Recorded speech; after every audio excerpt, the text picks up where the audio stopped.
Oh my goodness, we are scanning an entire car in real time on a mobile device. Whoa.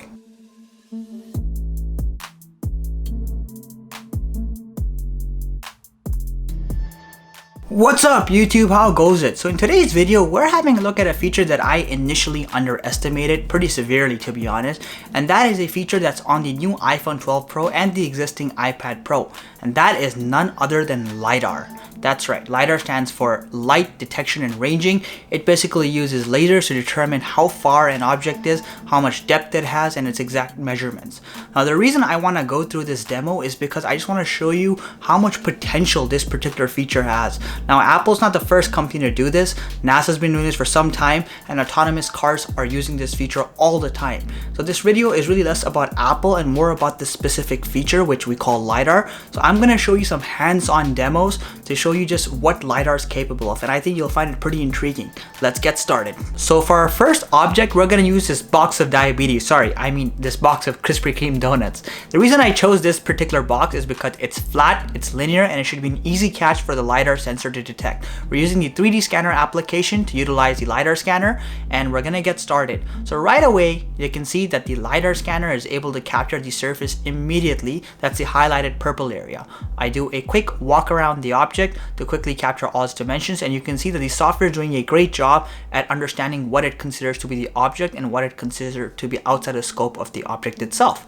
After we've done a quick capture and a 360 walk around, we render the whole thing, and then I like to retexturize it if possible to give a more clear version of the object that we're rendering. Now that the box itself has fully rendered, you can see right away that it did a pretty decent job of capturing the actual object itself. Keep in mind the priority here is not image quality, but rather the dimensions and metrics of the object itself. Let's put it right next to the original box itself and see how it looks, and bam, here's the magic. You can see that the dimensions are nearly one-to-one from a surface level, and if you have a look at the sides, you'll see wherever I walked around and did a scan of it, that height is pretty accurately captured. This is really cool because you're not only capturing the object, but you're capturing the exact dimensions. If we were to theoretically put this box right on top, you can see that it fits perfectly because it is once again a one-to-one measure.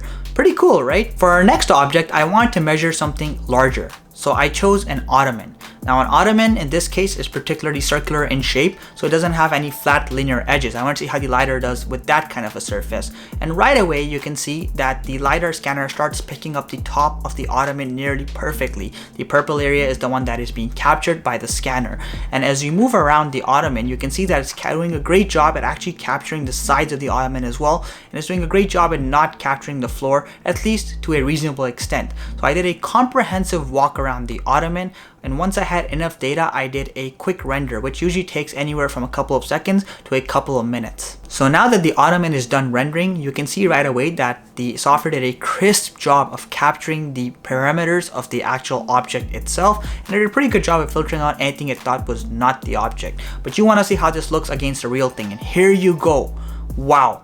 Tell me that's not impressive. Look at the pinpoint accuracy of this virtual render compared to the real thing. The only way you can tell these two apart is because obviously the lackluster image quality of the render, which once again is because this is a lot of real-time data and it's difficult for it to be captured in such a crisp manner. But this is the benefit. So now you can use this measurement and go anywhere and see how it fits in any given environment. For the next object, I wanted to take things to the next level. So this time I measured a car wheel and tried to render that. So as you can see over here, as soon as you start the LiDAR scanning process, the software does once again a great job using the LiDAR scanner to capture the wheel dimensions. You can see immediately the purple area highlight as what it considers to be the wheel itself. I gave it a quick spin around to make sure I get enough data to make an effective render, and then I rendered the image. Again, now that the render is complete, we can see that the wheel was perfectly captured in terms of its dimensions. You can see the depth between the inner part of the wheel and the rim itself. And if you put this right next to the wheel itself, bam, look at that one-to-one measure again. And this really shows the capabilities of the LiDAR scanner.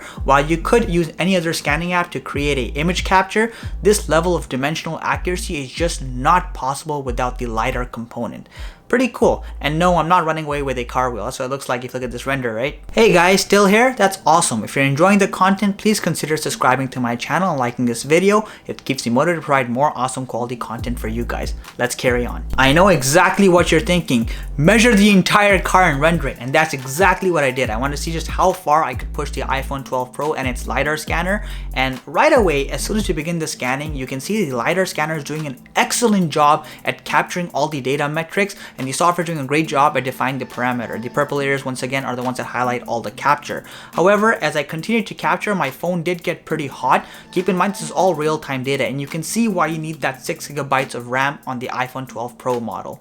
Anyway, once I did a complete capture of one side of the car, I did render it, and I'll show you in just a second. After several minutes of processing just one side of the car, here is the final object render. At first glance, it doesn't look like much. However, once you put it in a real AR setting, instantly you can see just how well the data was captured and the dimensions were captured. And when you put it in the adjacent parking lot next to the original Civic, wow, look at that. The dimensions are so perfectly captured and scaled to 100%. It's just really cool.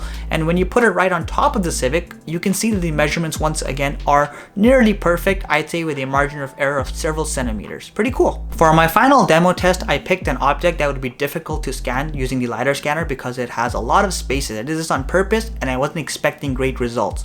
Anyway, as soon as I scanned this public park bench, you can see it picks up all the areas that have a large surface area in no time at all. However, it struggles to pick up the metal poles that are connecting the two parts of the bench itself, and it picked up a lot of the pavement as part of the object, which is of course a software flaw. Here is a complete side-by-side render of the bench, and right away you can see it's a relatively poor render. However, this was expected given the difficulty of this particular bench.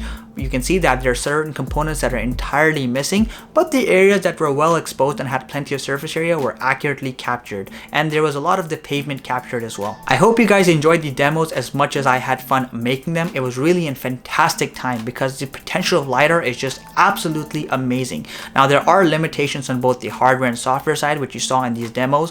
For example, when we were rendering the car, there simply wasn't enough RAM in the iPhone to capture more areas of it. And of course, this is a hardware limitation. On the software side, as the AI gets better, the software will get better at differentiating what is part of the object and what's not. But often there's this blur between where the object ends and the parameters of the object end, which is totally expected, and I believe this technology would get better as the months and years go by. As always, thank you so much for watching. I hope you guys enjoyed. If you did, please consider subscribing to my channel and helping me grow. It keeps me motivated to provide more awesome quality content for you guys. Until next time, Soul of Tech, logging out.